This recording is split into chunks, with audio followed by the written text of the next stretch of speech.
Hello everybody! So today we're going to do an introduction to photo equipment, and I'm going to start off talking about cameras.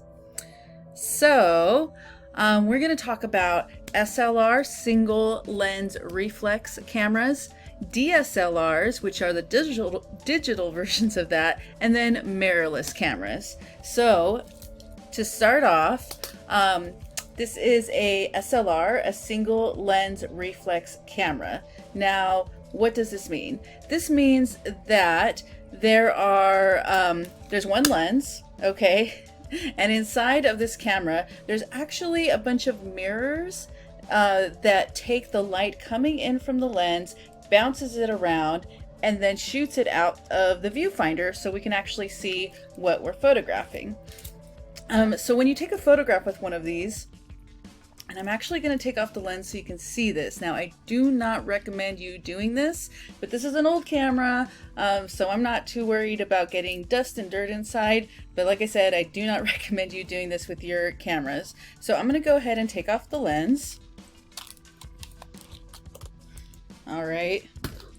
And inside of here, let me switch real quick. Okay, so inside of here, you can see that there is like this mirror thing. You can see me mirrored in it.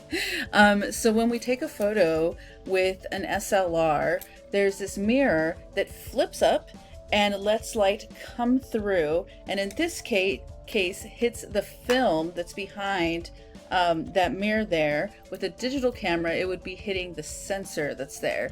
So I'm going to switch this so I can to bulb setting, so when I press down the shutter it keeps the mirror open. So oops, there we go. Alright, so right now the mirror is open. I'm holding down the shutter so it stays open, and you can see that area back there. That's usually where film would be, that would actually let the light in and hit the film and create the photograph. So I'm going to let it go, see if you can see it pop back down.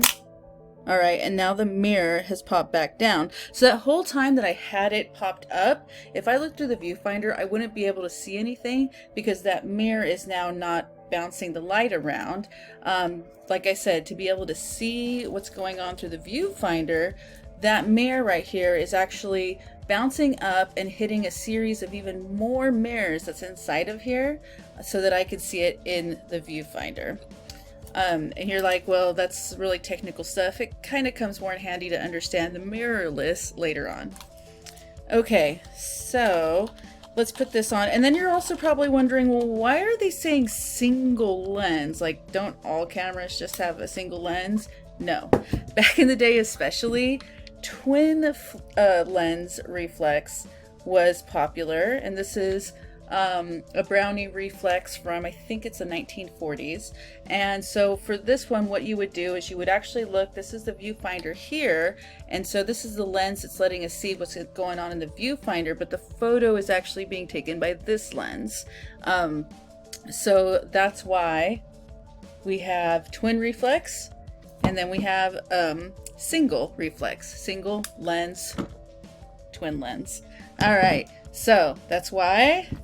Now let's move on. Let me make sure that I hit all my points I needed to tell you guys.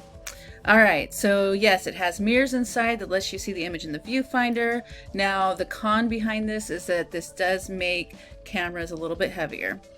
When you take a photo, that mirror moves up and out of the way to let the light in and hit the film. So DSLR is the same thing, has mirrors inside, and so if we're looking at, here's a digital version, has the mirrors inside, and that's going to be all up in here. That's those mirrors are happening so that we can see the image through the viewfinder.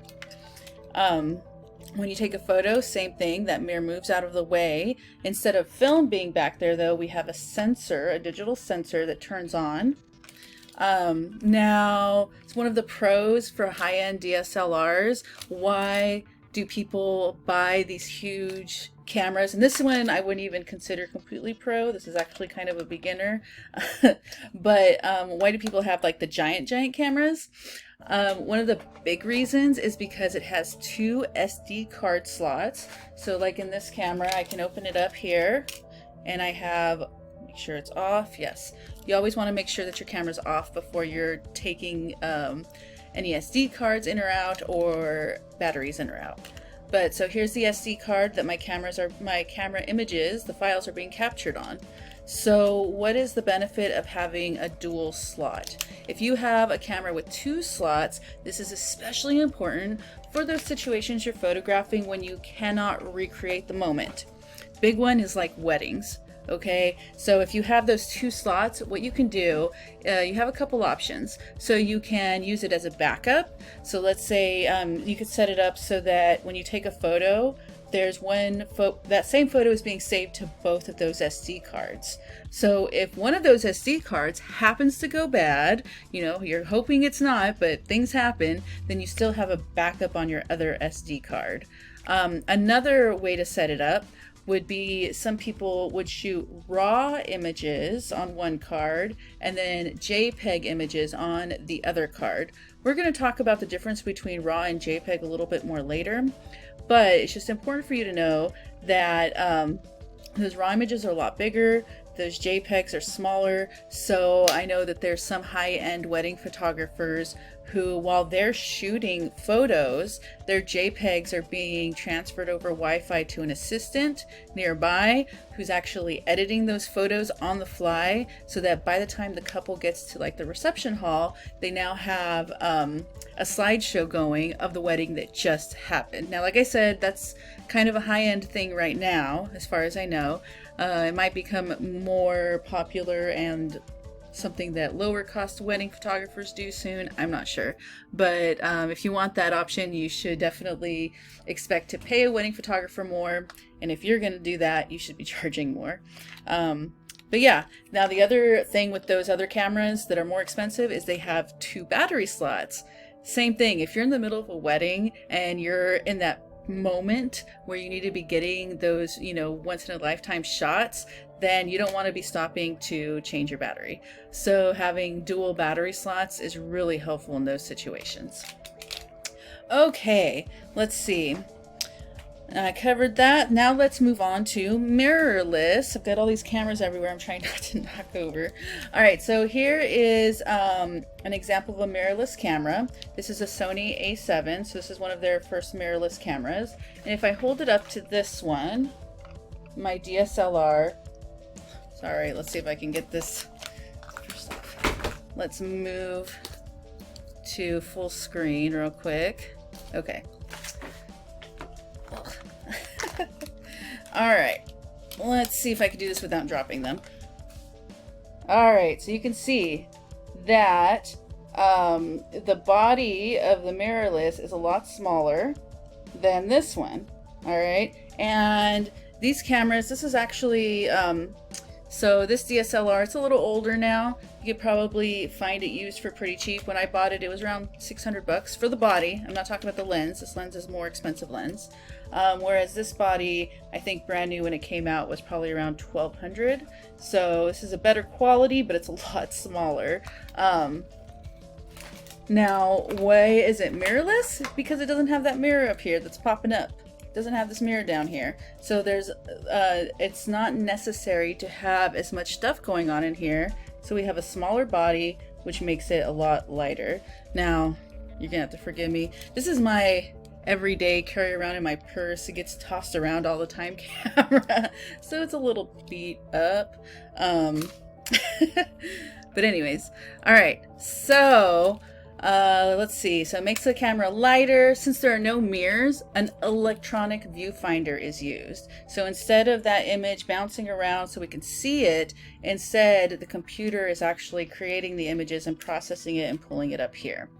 Now, one of the big problems with this is that this is something that uses batteries. So your batteries will drain faster usually on a mirrorless camera, whereas there is no need for batteries when you're using an SLR. When the camera is off, I can still see through and see what's going on. Now, I especially like this feature when I'm when I need some time setting up a photo and finding a good composition. So, you know, if I'm trying to like set up this really cool cityscape shot and I'm trying to see where I'm going and frame it up before I set up my tripod and everything, then it's nice to be able to see through the viewfinder without turning on the camera and wasting battery. So yeah, that's the one thing that kind of sucks. The only thing that I really don't like about my mirrorless is the electronic viewfinder will drain that battery. Plus it takes way smaller batteries. So again, let me make sure it's off. So for here, let me take this battery out real quick and switch again to this view. And let me take the battery out of my Nikon.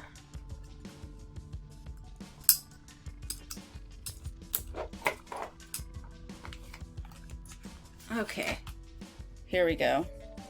So here are the two batteries.